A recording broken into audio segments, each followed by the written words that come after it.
Our ideas, our thoughts, our impressions, they have such a hold on our being. We need to clean that and see the things they are.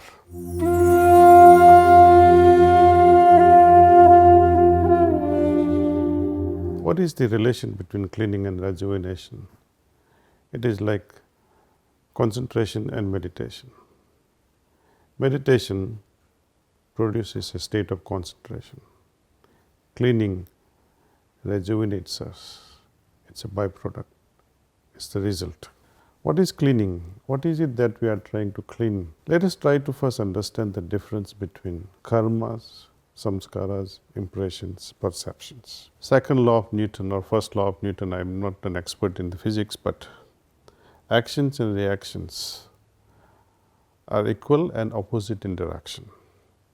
But in the field of spirituality, the reaction to a particular action has no measure.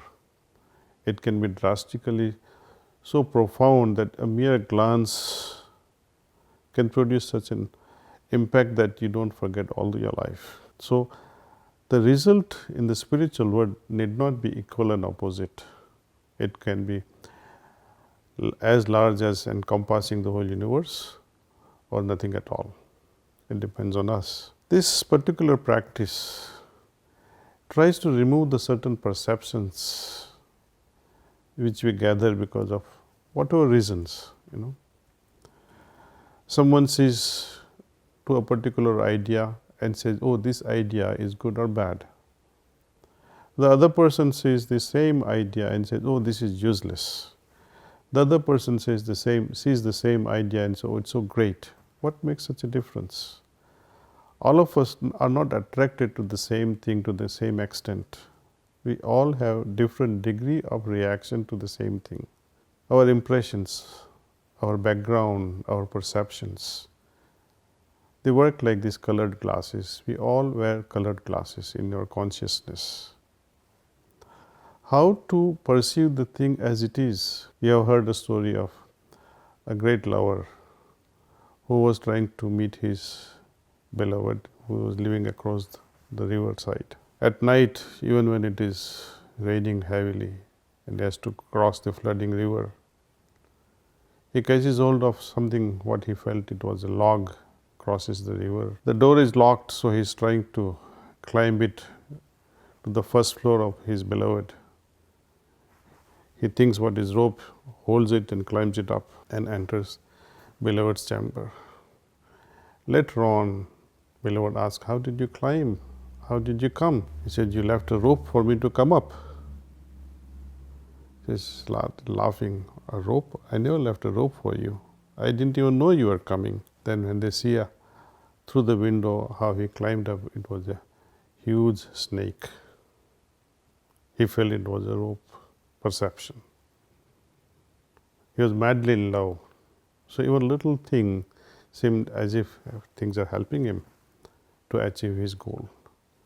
When he is returning and sees the log that he thought it was a dead corpse. So perception again. Our ideas, our thoughts, our impressions, they have such a hold on our being. We need to clean that and see the things they are. So I would like to share with you all how to get rid of these impressions, perceptions, reactions, or broadly speaking karmas or samskaras. How we can remove them. All our daily activities are like harbingers of collecting all these things, knowingly or unknowingly. At the end of the day, when most of our daily activities are over, we come home to 10-15 minutes of relaxation, spending time with the family. Sit down quietly in some nice cozy corner in your house and try and apply this particular technique. This whole technique is to bring about or bring out the inner abilities from us so that we see things as they are. We like to remain pure, we like to remain simpler. The complexities and impurities that we have accumulated because of these daily activities which are unavoidable.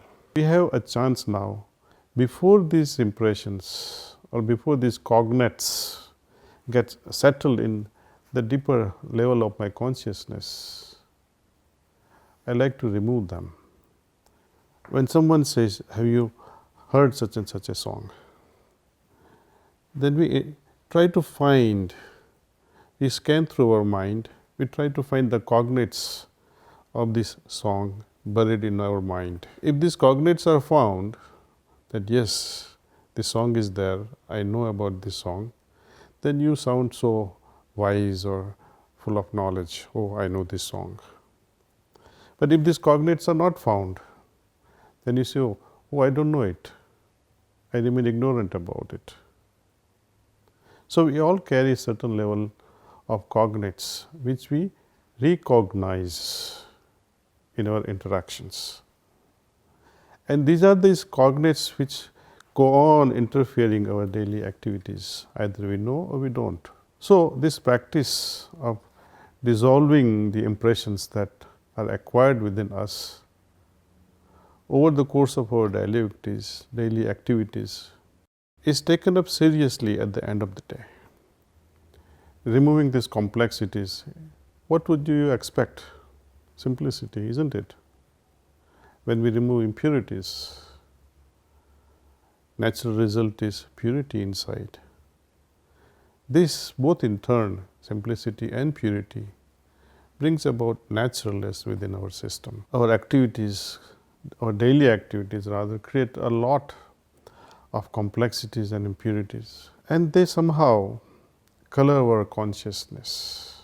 It impacts our heart and impacts our mind. Eventually, it affects our meditative consciousness. Imagine something that you have forgotten during daytime, or you did not complete it during daytime. It creates a certain level of impression, and it haunts your mind just before you go to sleep. So incomplete work, something that you did wrongly, also haunts us. So when we do this cleaning, these impressions are removed in such a way that not the memory is removed, but the impact of such a failure or success is removed. And slowly we realize that as I do more and more cleaning, my inner being is so focused. It remains purer and simpler enough to see things directly. We perceive things directly with its, I think, as a result. This is again a matter of experience, and I would like you to feel what a difference it can make.